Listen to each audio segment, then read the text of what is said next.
Sorry. Thank you. Good morning, students. Today we'll be starting the next chapter, that is motion in a plane. अब since we are studying about motion in a plane मतलब either it should be a two-dimensional motion or it should be a three-dimensional motion. ठीक है? तो सबसे पहला topic जो अपने को पढ़ना पड़ेगा that will be vectors. Okay. I hope you know what vector quantities are. है ना? पढ़ा है ना? What is a vector quantity? सभी ने रेज योर हैंड्स है ना, you can like tell me. देखो यहाँ पे पहले अपन एक सिंपल एग्जांपल देखते हैं कि see this is a diagram given to you. Now if you look at the diagram, यहाँ पे क्या हो रहा है, ऑब्जेक्ट इज थ्रोन, एक ऑब्जेक्ट को थ्रो कर रहे हैं अपन, ठीक है, इस तरह ओरिजिन से इस तरफ। सो अगर आप ध्यान से देखो, सपोज ये इसको आप मान लो एक्स एक्सिस, इसको आप मान लो एक्स, इसको आप मान लो y, और जस्ट सपोज इसको आप मान लो z, ये z एक्सिस है। तो what is happening, the position of the particle with respect to all the three axis, ये क्या हो रही है, लगातार ये पोजीशन आपकी चेंज हो रही है। Since the position is changing with respect to all the three axis, इसका मतलब जिस फोर्स से आपने पार्टिकल को फेंका है वो फोर्स x के अलोंग भी है, वो फोर्स y के अलोंग भी है, और वो फोर्स z के अलोंग भी है। तो जैसे मान लो मैंने कहा कि मैंने टोटल फोर्स लगाया, जस्ट सपोज मैंने कहा मैंने टोटल फोर्स 50 न्यूटन लगाया, लेकिन किसी ने पूछ लिया कि x के अलोंग कितना लगाया, y के अलोंग कितना लगाया और z के अलोंग कितना लगाया, तब मुझे किसका यूज करना पड़ेगा, वेक्टर्स का। Force is a vector quantity, it has magnitude as well as direction. देखो यहाँ पे मैंने एक डायग्राम भी बनाया है समझाने के लिए। Okay, now see, for denoting direction अपन किसका इस्तेमाल करते हैं, ये लिखा मैंने यूनिट वेक्टर का। किसका इस्तेमाल करते हैं, यूनिट वेक्टर का। What are unit vectors, unit vectors are those vector whose magnitude is 1, और इसका इस्तेमाल केवल किस लिए होता है, टू शो द डायरेक्शन। जैसे देखो यहाँ पे मैंने कहा मैंने 5 न्यूटन फोर्स लगाया एक्स एक्सिस पर, 4 न्यूटन फोर्स लगाया y एक्सिस पर, और 3 न्यूटन फोर्स लगाया z एक्सिस पर। तो if I want to represent force as a vector quantity, I will have to use the unit vector for showing diagram. Unit vector along x is i, unit vector along y is j, and unit vector along z axis is k। अच्छा, इन सब के ऊपर एक cap लगा है, this N cap, इसको N cap बोलते हैं, ऐसे छोटा सा। This cap shows that the given quantity is a unit vector, और अगर नॉर्मल वेक्टर है तो उसके ऊपर एरो लगा रहेगा। तो मैंने कहा एक्स के लॉन्ग फोर्स है 5 न्यूटन, तो मैंने लिख दिया 5 multiplied by the I cap, 5i, plus अगला कौन सा फोर्स है y के लॉन्ग, तो वो हो गया 4, और y के लॉन्ग यूनिट वेक्टर क्या है, j, तो मैंने इसको j से मल्टीप्लाई कर दिया। लास्ट मैंने कहा z के अलोंग फोर्स कितना है, 3 न्यूटन, और z के अलोंग यूनिट वेक्टर क्या है, स्मॉल k या k का n कैप, तो मैंने लिख दिया 3k। So this is how you can represent a vector quantities along x y and z direction using unit vector. ठीक। अच्छा, अब ये तो फोर्स का आ गया वेक्टर फॉर्म में formula.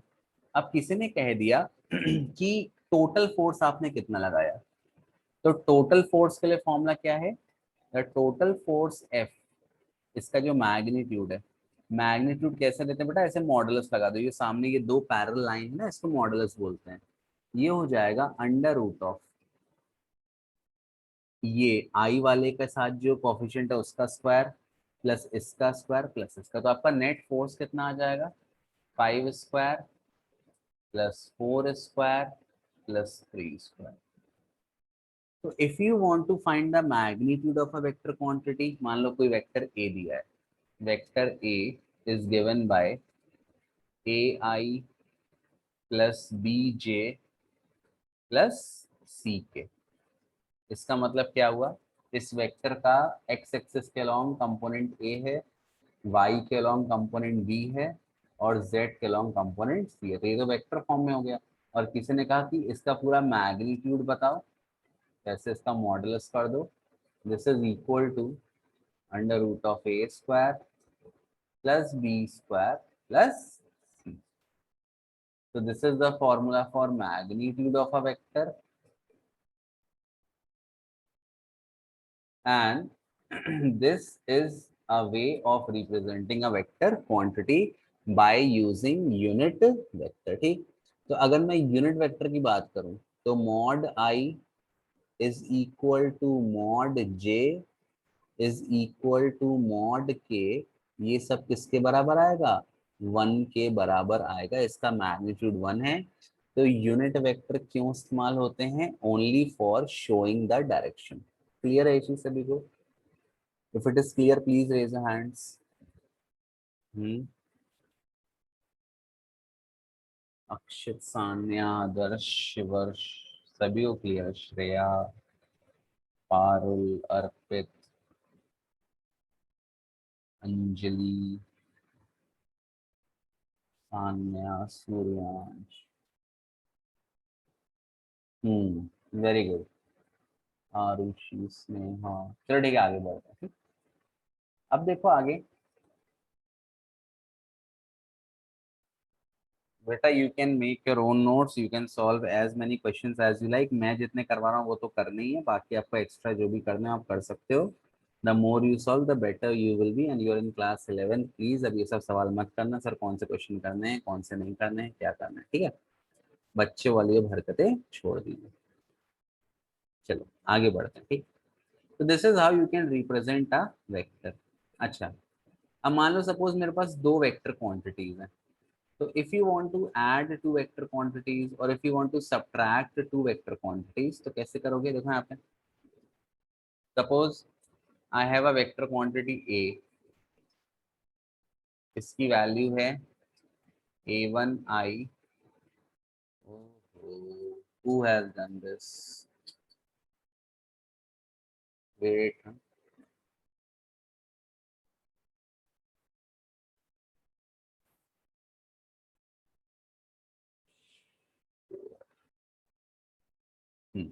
see, so I have a vector quantity a1i plus b1j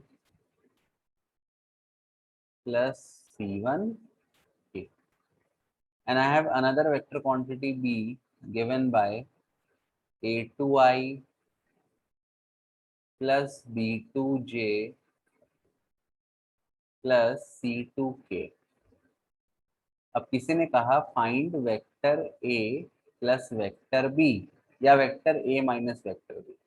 तो कुछ नहीं करना, i को i के साथ ऐड करना है, j को j के साथ और k को k के साथ। ठीक है, हाँ, you can make your self notes.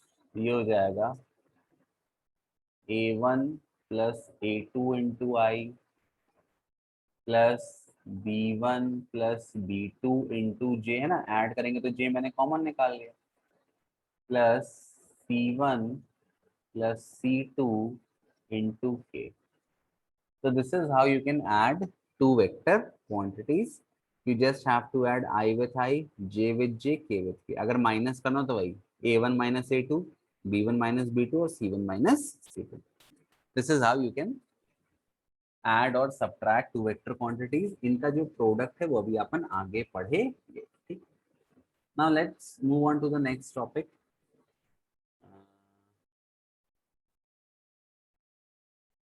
चलो देखो यहाँ पे ये दिया है यूनिट वेक्टर। ठीक है, तो यूनिट वेक्टर बेटा क्या है, it is only use for showing the direction. तो सपोज मैंने कहा कि मेरे पास एक यूनिट वेक्टर है। सपोज एक मेरे पास वेक्टर ए है, वेक्टर ए की वैल्यू है a1 मत करो, ए कर लो, ए I plus B J plus C के। This is the value of vector ए। अब किसी ने कहा कि वेक्टर ए का यूनिट वेक्टर निकालो, तो इसका फॉर्मूला आप ये याद कर लो, the unit vector of any given vector quantity is given by vector A divided by mod A. ठीक है, तो unit vector will be equal to, vector A कितना हो जाएगा, A I plus B J plus C K divided bye, modulus कैसे निकालते हैं मैंने बताया था, जो भी इनके मैग्नीट्यूड हैं आई जे और के उसका under root, A square plus B square plus C square. This is the formula of unit vector for any given vector. ये क्लियर है बेटा, सभी को बन जाएगा? Is it clear to everyone? O,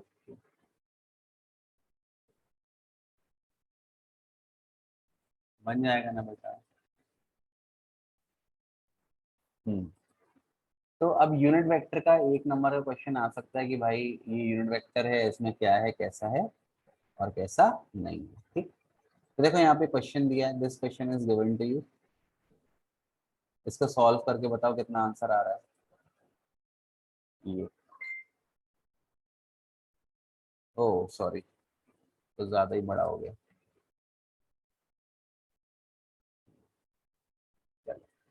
do it, find the unit vector in the direction of vector a, tell me the answer कितना आएगा। बस वही फॉर्मूला यूज कर लो, ये वाला, ये जो फॉर्मूला मैंने लिखा है, unit vector A will be equal to, या आप वेक्टर लिख लो, divided by under root of two square plus, अच्छा जैसे के दिया है, के सामने कुछ नहीं दिया, तो यहाँ पर इसका मैग्नीट्यूड अपन कितना लेंगे, वन लेंगे, तो जो सी है वो के लिए कुछ नहीं है, तो फिर वन ले लेंगे। क्लियर है चीज? करो, डू इट बेटा।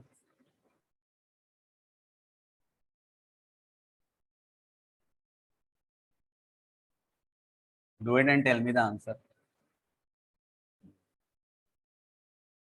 6/√3, सिक्स नहीं, सुन लो हाँ भैया, सिक्स मैग्नीट्यूड बस थोड़ी आएगा, उसमें आई जे के भी तो लगाओगे। Kritika has I think given the right answer, good Kritika, very nice.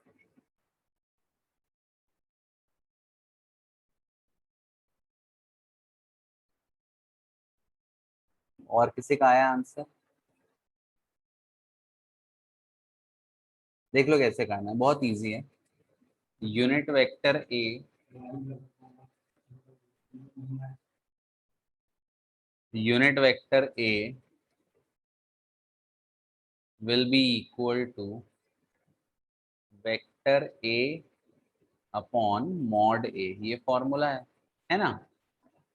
Unit vector A कितना हो गया, 2i प्लस 3j प्लस के, ये हो गया, divided by under root of 2 square plus 3 square plus 1 square, तो ये आ गया 2i plus 3j plus k divided by, इस कितना आएगा, 2 का स्क्वायर 4, 3 का स्क्वायर 9, 4 + 9 13 + 1 14, आ गया answer. Kritika give the right answer. Clear है? हाँ, यूनिट वेक्टर है तो उसमें आई जे के लगाना जरूरी है। ठीक, जो भी वेक्टर है उसमें आई जे के आएगा ही आएगा, ऐसा नहीं कि आई जे के नहीं आएगा। ठीक है, ओके, जायना का आंसर सही है, कृष्णा, नमन, कुशाग्र, प्रिंस, अक्षित, श्रेया, सूर्यान, सान्या, शिखर, चलो ठीक है, वेरी गुड, चलो, वेरी नाइस। नेक्स्ट क्वेश्चन करते हैं, ठीक है। अब देखो ये क्वेश्चन थोड़ा घुमा के दे दिया। इस क्वेश्चन में कह रहा है, are you able to read it or is it so small? चलो मैं इसको बड़ा कर देता हूँ क्वेश्चन को। ये क्वेश्चन कह रहा है कि find a vector whose in the direction of vector A that has magnitude, यहाँ पे क्वेश्चन मिसिंग है, मैं लिख देता हूँ क्वेश्चन पूरा क्या है, that has magnitude 7 यूनिट। आपको वेक्टर निकालना है in the direction of vector ए जिसका मैग्नीट्यूड है 7 यूनिट।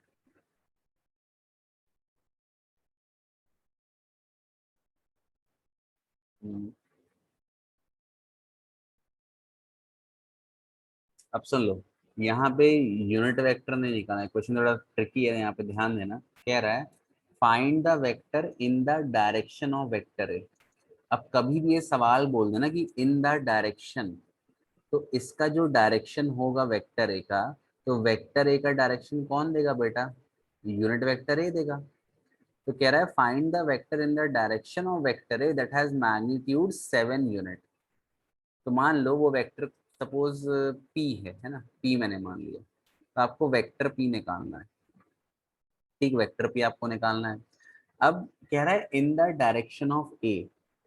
डायरेक्शन ऑफ ए मतलब जो वेक्टर ए का डायरेक्शन है वही वेक्टर पी का डायरेक्शन है। वेक्टर ए का डायरेक्शन कौन देगा? उसका यूनिट वेक्टर। तो वेक्टर पी का भी जो डायरेक्शन है वो कौन देगा? यूनिट वेक्टर ऑफ ए देगा। तो इसको आप कैसे कर सकते हो? This you can write as, ऐसा लिख सकते हो, unit vector P will be equal to vector P upon mod P. ये आप लिख सकते हो। वेक्टर का मैग्नीट्यूड दिया है 7 यूनिट, तो ये जो मॉड पी है इसकी वैल्यू 7 आ गई। ये जो यूनिट वेक्टर पी है ये किसके डायरेक्शन में है? वेक्टर ए के डायरेक्शन में है। मतलब जो वेक्टर ए का यूनिट वेक्टर है वही वेक्टर पी का भी यूनिट वेक्टर है। तो यहाँ पे आप पी को किससे रिप्लेस कर सकते हो? यूनिट वेक्टर ए से। तो कैसे करोगे? इसका पहले आप यूनिट वेक्टर निकाल लो, फिर ये फॉर्मूले में पुट कर दो, पी की वैल्यू 7 है उसको पुट कर दो, इसको इससे मल्टीप्लाई कर दो, आपका आंसर आ जाएगा। समझ में आया कैसे करना है? Is it clear? थोड़ा ट्रिकी क्वेश्चन है। कभी भी बोल दे कोई ऐसा वेक्टर जो उसके डायरेक्शन में है, तो क्या करना है? पहले उसका यूनिट वेक्टर निकाल लेना है। जो उस वेक्टर का यूनिट वेक्टर है वही इस वाले वेक्टर का डायरेक्शन होगा, और उसको उसके मैग्नीट्यूड दिया है, मैग्नीट्यूड से मल्टीप्लाई कर देना है। क्लियर है सभी को? सान्या ने आंसर दिया, सूर्यांश ने दिया, आदर्श ने, अच्छा पहला आंसर दिया, सॉरी। अभी का आंसर किसने दिया? 7i + 14j। अच्छा, जहाँ पे जो क्वांटिटी नहीं उसको छोड़ दो, ठीक है। और प्लस कहाँ से आ रहा है बेटा? ये वेक्टर तो नेगेटिव है ना, दिस इज नेगेटिव ना, प्लस कहाँ से आ रहा है तुम लोग का? 7√5i - 14√5j।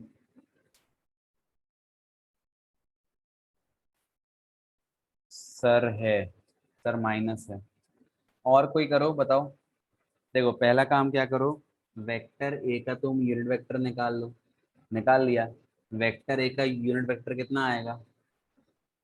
Kritika Singh 7√5 into 7/√5 into vector i - 2j।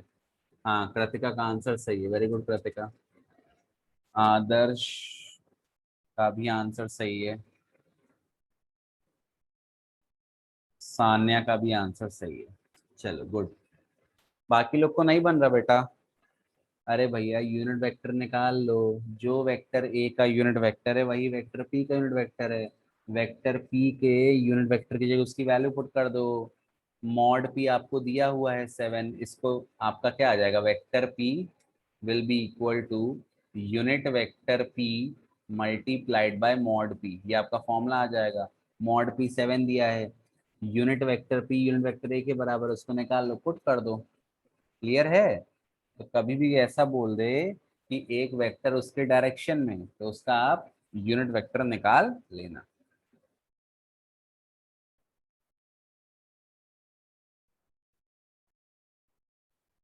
बन जाएगा सभी को? चलो, वेरी नाइस। चलो नेक्स्ट क्वेश्चन करते हैं, ठीक है।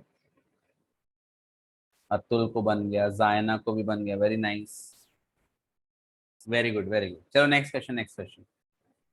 Shreya, Jhilmil, good good good good. चलो ये नेक्स्ट क्वेश्चन दिया है ऑन योर कंप्यूटर स्क्रीन। पहले मेरे को सॉल्यूशन रब कर लेने दो। इसका जो सॉल्यूशन है अभी नहीं ज्यादा। See, there are two vectors given to you, question आपके स्क्रीन पे दिया हुआ है। One is,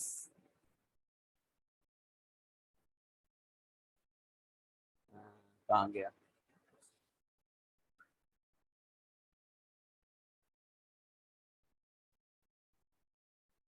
hmm,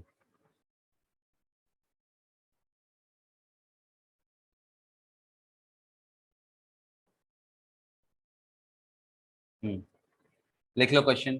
find unit vector in direction of the sum of vector A and B. मतलब पहले आपको वेक्टर ए प्लस बी को ऐड करना है, तो आपका आंसर देखो कैसे करना है ये वाला क्वेश्चन। पहले आपको वेक्टर ए प्लस बी को ऐड करना है, तो मान लो इनके डायरेक्शन का जो यूनिट वेक्टर है वो यूनिट वेक्टर पी है, जैसे सपोज यूनिट वेक्टर पी है, तो ये कितना आएगा, vector A plus vector B divided by mod of vector A plus vector B, ये आपका फॉर्मूला आएगा। तो पहले आप vector A plus vector B की वैल्यू कैलकुलेट कर लो। चलो do it and tell me the answer. बताओ बेटा। Suryansh is saying this is the answer. कितनी जल्दी Suryansh, are you rocket, super human, flash?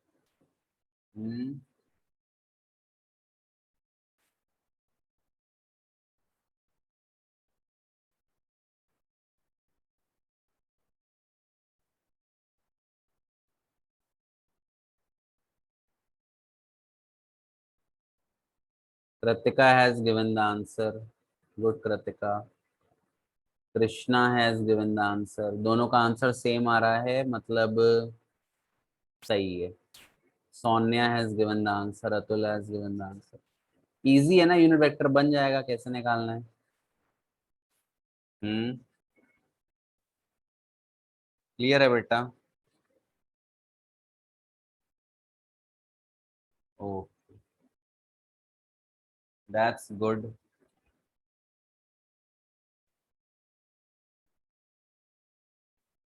Very good. Shreya has given the answer. Prince has given the answer. Good. Very nice. Zaina has given the answer. Okay, okay, good. Shivarsh has given the answer. Anuj, Sanya, Yuvraj. चलो ठीक है, बन जाएगा सबसे ना, कैसे निकालना है, इजी है ना। बस फॉर्मूला याद करना है। Sankalp has given the answer, Akshita has given the answer. Good बेटा। हाँ, तो I think unit vector is clear to you, और ये आपको बन जाएगा, बहुत रॉकेट साइंस नहीं है इसमें, है ना। So let's move on to the next topic. तो ट्राइंगल लॉ, पहले अपन ये पढ़ते हैं, ठीक है। पॉलीगन लॉ पढ़ लेते हैं, फिर अपन ट्राइंगल लॉ में आते हैं। मैं मिटा दूंगा एक मिनट, अगर मिटी मेरा। देखो, now next topic is polygon law of vector addition, ठीक है। अब जो पॉलीगन लॉ है बेटा, वो कहता है कि अगर a number of vectors are represented in magnitude and direction by the sides of a polygon taken in the same order, then their resultant is shown by the closing side of the polygon taken in opposite order। अब इसका मतलब क्या हुआ समझ लो। ये देखो,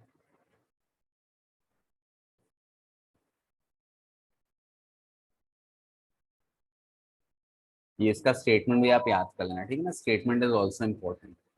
ये लिखने को आ जाता है कई बार पेपर में, रटने वाला है बट याद कर लेना। देखो, कह रहा है polygon law vector addition states that if a number of vector can be represented in magnitude and direction by the sides of a polygon taken in the same order, then their resultant is represented in magnitude and direction by the closing side of the polygon taken in opposite order. कहने का मतलब देखो, पहले एक minute, let me choose the pen. Okay,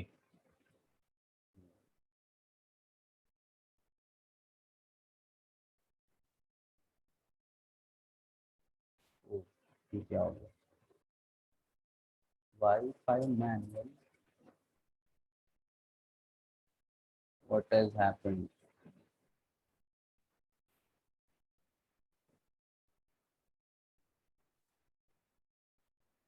hello,